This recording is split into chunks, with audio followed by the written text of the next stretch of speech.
New word from the nation's top scientists on the zombie virus that appeared 2 weeks ago. They released When you say the word zombie, people often conjure up images of hordes of the undead walking the earth and feasting on the living.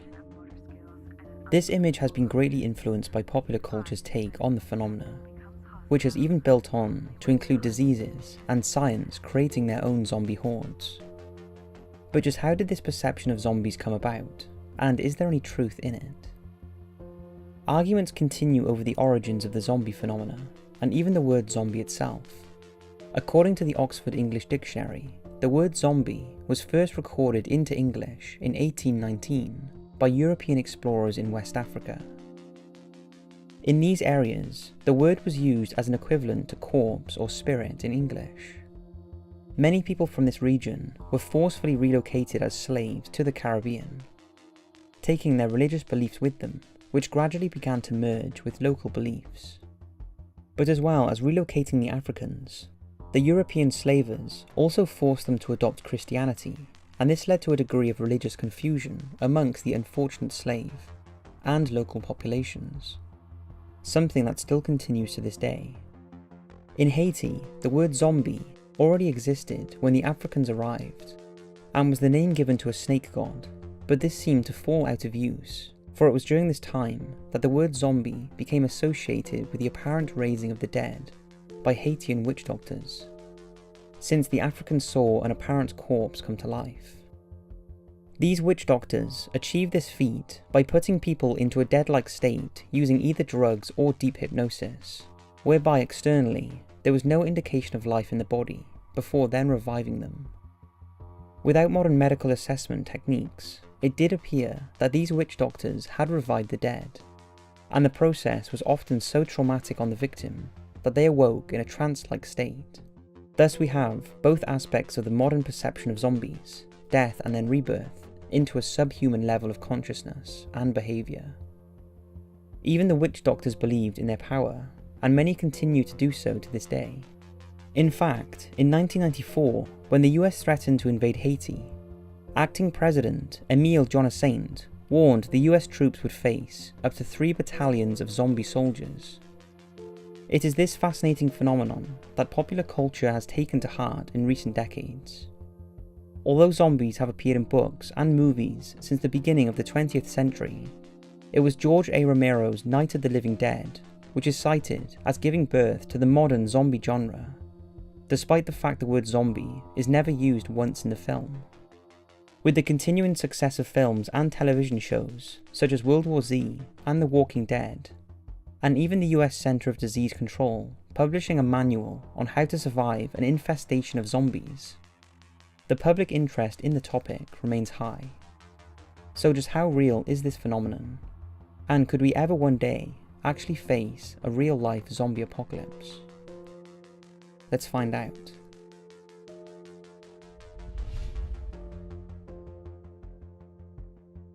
If we study the natural world for an answer, then we can see there are numerous examples of zombie-producing diseases, flora, fungi, and even insects.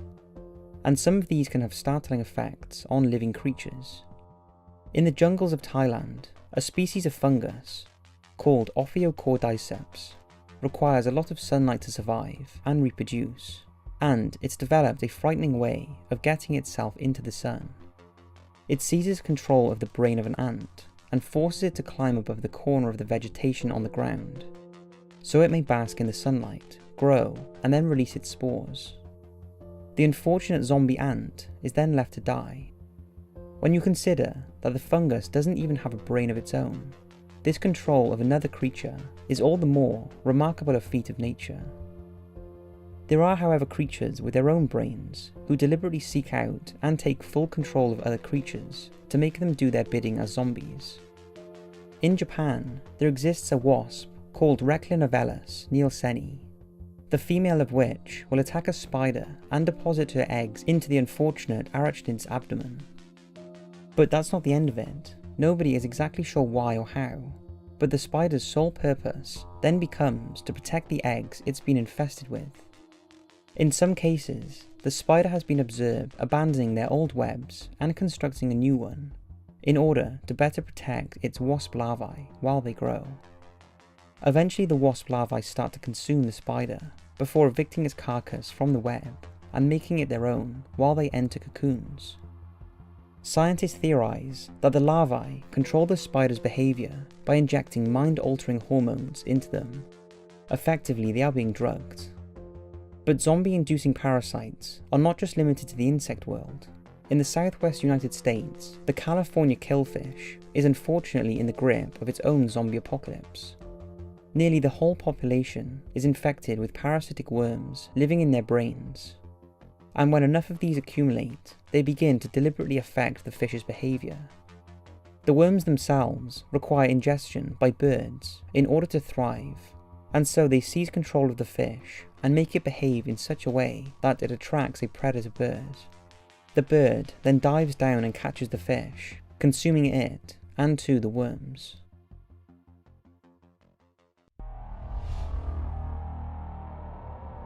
So if the natural world is awash with zombie creatures, then can humans become zombie-like as well as insects and fish? The answer is categorically a yes. In nature, there is one thing that is most commonly attributed to zombie-like behaviour, and worryingly, humans are not immune. It isn't a parasite, but rather it's a viral disease that exists on every continent on Earth, except Antarctica. Rabies. Rabies is usually associated with the infection of dogs, since 95% of human rabies is the result of a bite from an infected canine. But the truth is, it can be transmitted to and from numerous domestic and wild animals, or even people. The disease is passed via saliva in the infected creature's mouth, and if left untreated before the incubation period is complete, it is fatal in almost every case. As the disease takes hold, the infected person begins to exhibit irrational and often violent behaviour, which is why it's associated with zombies. According to the World Health Organization, 70% of rabies cases involve people with what is known as the furious version of the virus. In these instances, people exhibit signs of hyperactivity or excitable behaviour, causing them to act irrationally, and it's at this point they are most dangerous to others, since they could become violent and injure people, who then may become infected themselves. At the same time, they will also develop a severe case of hydrophobia, a fear of water, since the virus affects the brain's ability to instruct the throat to swallow. This becomes such a concern for the sufferer of rabies that even the thought of swallowing water is terrifying, despite the fact he or she may be extremely dehydrated. In some rare cases, the sufferer also has aversion to drafts or gusts of air. At this late stage, death usually occurs after just a few days due to cardiorespiratory arrest. But it's not just physical illnesses that can create zombies in humans. The human brain is a miraculous achievement in itself, it being capable of extremely complex emotions and problem solving, in order to compensate for a human's lack of physical prowess compared to the predators that exist in nature. Unfortunately, that complexity leaves it vulnerable to disruption, resulting in mental illnesses. One rare mental illness has become known as walking corpse syndrome, since it involves people who believe they either lack key organs or are in fact dead, despite the fact they are walking around as normal. Essentially, the popular definition of what a zombie is. The illness was first identified in France in 1880 by neurologist Jules Cotard, who was treating a woman who believed she had no innards, and as a result didn't need to consume food. Despite his efforts, the unfortunate woman actually starved herself to death. Perhaps the most startling case associated with this syndrome was that of a British man known only as Graham. Graham suffered from extreme depression and decided to end his own life by taking an electrical appliance in the bath with him. The suicide attempt failed, but a few months later, Graham told doctors he was convinced his brain was either dead or missing, and that consequently he too was dead. As a result, his behaviour became increasingly irrational, since he felt everything in his life was now pointless. He stopped eating or drinking, requiring medical intervention to keep him alive. He also stopped caring about things that were previously important to him, such as his car, and was often found by friends and relatives in graveyards, because in his words, it was the closest I could come to death. With the condition afflicting less than 0.75% of the population, neurologists were quick to study Graham, and he became the first sufferer to undergo a brain scan. The results were just as startling as Graham's behaviour. Doctors found that activity levels in large areas of his frontal and parietal brain that controls motor function, memory, and sensory information were extremely low, being similar to someone in a vegetative state.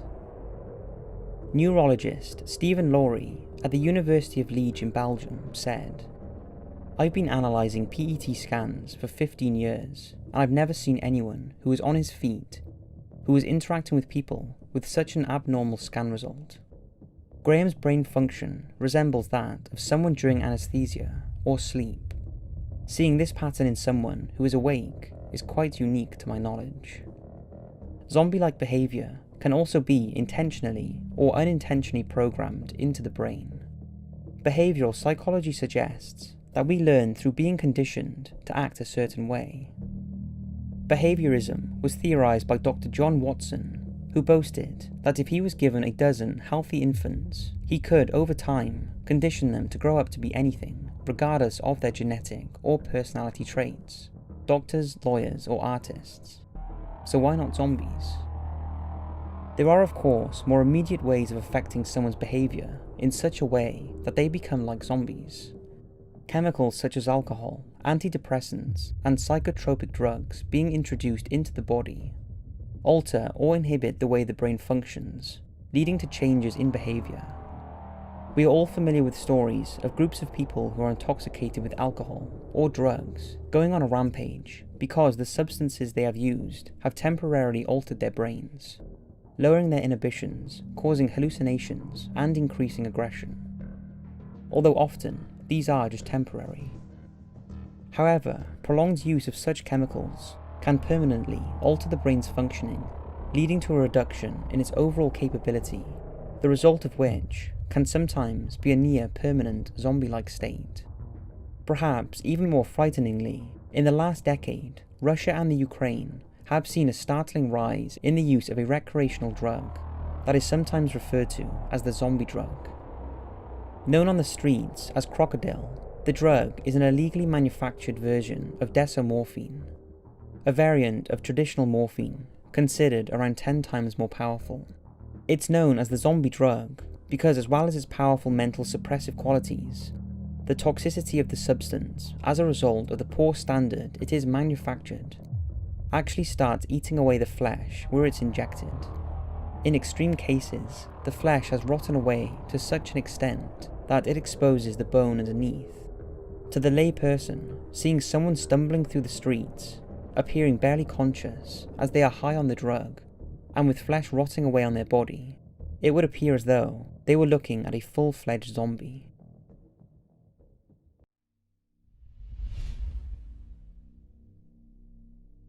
So we have seen that there are numerous examples of zombies being created out of living things in nature through illness, psychology, and the use of chemicals.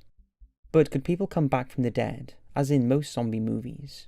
There have been incidents throughout history of people who have been considered dead and have reawoken later. Often these incidents can be attributed to poor medical knowledge, resulting in an incorrect diagnosis. But even in recent history, with medical technology, there seems to be incidents that defy logic. On Friday, June the 1st, 2012, a 2-year-old Brazilian boy named Calvin Santos was receiving treatment for pneumonia at a hospital in the Brazilian city of Belém. Calvin stopped breathing during the treatment, and at 7:40 p.m, his parents were told that he had been pronounced dead. His body was released for burial the next day, it being wrapped in an airtight plastic bag for transport. However, during the funeral, the family claimed the boy suddenly woke up and asked for a glass of water. The family believed that a miracle had happened, but then around 2 hours later, the boy died again. When they felt it was clear he would never wake up a second time, they buried him. In July 2014, a 3-year-old girl in the Philippines, who had died in hospital a few days earlier, was in her coffin when a neighbour noticed her head move. The family then watched as she started breathing again before waking up. She was rushed back to hospital, where stunned doctors declared her fit and healthy before she was allowed to go home. It's difficult to investigate what happened in both of these cases, since they defy modern medicine. Even when we consider the fact these incidents occurred in the third world, the available technology and experience of doctors in both cases suggests that they were dead, with neither child having a pulse or breathing. But this can't possibly be true, can it? What are the possible explanations for these events? The two most obvious answers are, firstly, the doctors were mistaken, and secondly, they are hoaxes. Doctors are not infallible, but it seems hard to believe that in both cases they missed evidence these children were still alive, since establishing a patient is alive is the most fundamental aspect of medicine. If they are hoaxes, then they are well perpetrated ones, having convinced journalists and medical professionals alike. But is there evidence to suggest that a deceased person can actually come back from the dead? In 2016, doctors from Philadelphia-based BioQuark Inc. hoped to trial a potentially world-changing technique, which aimed to grow neurons in a dead brain and force them to react with one another. The theory goes that eventually the brain would be restarted, and it would then start instructing the body to function again. The doctors at BioQuark, along with Revita Life Services, formed the Reanima project, and believe they can achieve this by injecting stem cells into the spinal cords of people who have been declared clinically brain dead. The subjects will then receive an infected protein blend and undergo electrical nerve stimulation, as well as laser therapy, all directed at the brain in order to force it to react and potentially return to life. It sounds far-fetched, but the group claims to have already had some limited success in early trials with patients in Europe and the Gulf, who were clinically brain dead, but their bodies being still alive. However, full trials that were planned to take place in India in 2016 were cancelled because of bureaucratic reasons with the Indian government, and the project has since sought another country to carry out the experiment. In the face of intense criticism, in the United States especially, the project has claimed they have permission of a Latin American government to perform the experiment in late 2017, which has since passed, but won't say which one. The project's leader have said publicly that they firmly believe that these trials are the first stage to effectively reversing death. If that's true, could it be possible that the effect the project's efforts will have on the human body could also be achieving naturally in some way, possibly with environmental factors at play? Could this offer an explanation for what happened in the case of Calvin and the girl in the Philippines? Until the Reanima project publishes their findings, we can't really say one way or another, since it's currently beyond medical science's definitions of life and death, and the tools with which it categorizes such definitions. Another possible explanation for these cases is that they enter a brief period of deep human hibernation that exists between a coma and final death. Humans have in the past shown a remarkable ability to lower body function and activity in order to survive. In 2006, Mitsutaka Uchikoshi went missing on Mount Roko in western Japan. As days turned to weeks, many of the search parties began to give up hope of finding him alive, as the area was blanketed in snow and temperatures had dropped to freezing. Incredibly, however, he was found alive 24 days later, having survived by entering a state of nearly suspended animation. Doctors examining him found his organs had effectively shut down, and his metabolism had slowed almost to a standstill. His body temperature had dropped to just 22 degrees Celsius, when the normal temperature is 37 degrees. But despite all this, Mitsutaka made a full recovery. An even more incredible example of human hibernation is the story of Canadian toddler Arika Nordby. In 2001, she wandered outside her home at night in sub-zero conditions, and was later found by her mother almost frozen solid. In her case, doctors pronounced her clinically dead since her heart had stopped beating for 2 hours, and her temperature had dropped to 16 degrees Celsius. Yet despite this, Arika's body restarted, and like Mitsutaka, she made a full recovery. If humans are capable of achieving such dead-like states of hibernation, then it's possible that Calvin Santos and the girl in the Philippines experienced a form of this human hibernation. The obvious difference is the climate in which these incidents in Japan and Canada took place, but Santos was himself suffering from pneumonia when he was admitted to hospital, and it's possible this could have triggered the hibernation in some way. Again, unfortunately, we may never really know, but in the wake of Arika Norby's case, the real question that needs to be asked is, should we redefine the parameters of what is dead and alive? Because as we saw with her, she was in medical terms dead.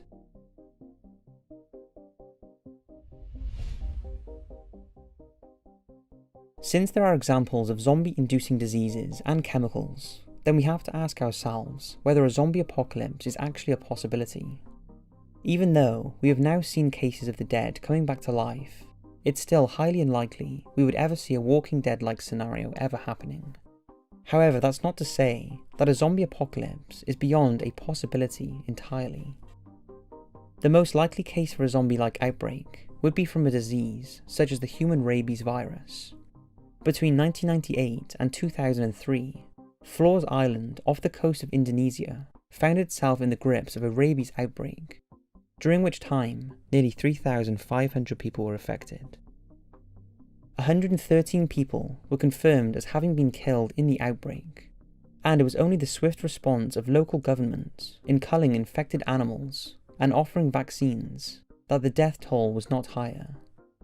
What concerns many medical experts, however, is that there seem to be cases where the vaccine for rabies does not work.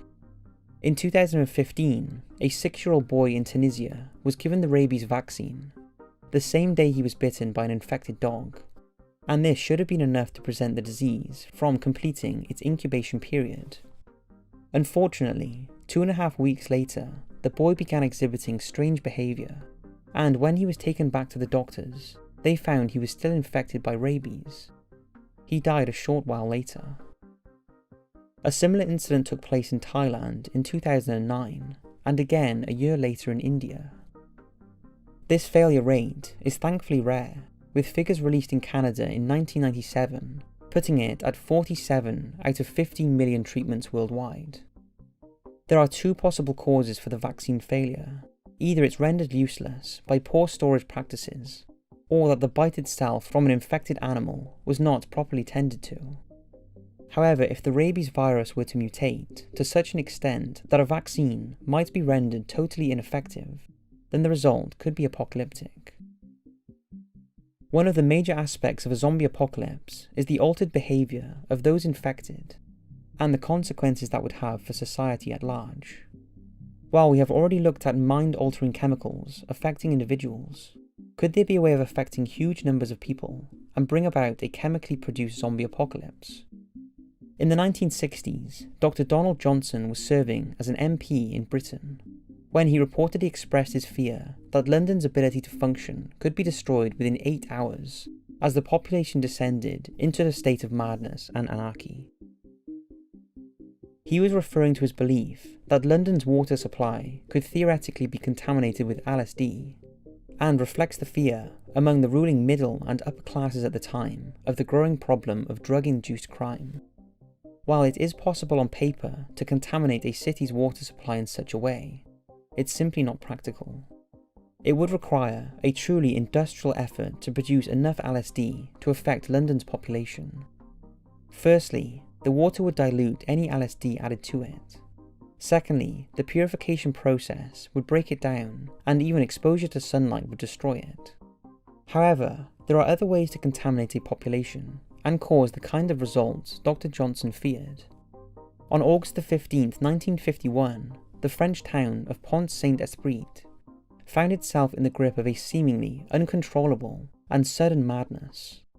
Over 250 people were affected by it, leading to mass hallucinations, self-inflicted injuries, paranoia, and violence. In one case, an otherwise well-behaved 11-year-old boy tried to strangle his grandmother in a frenzied attack.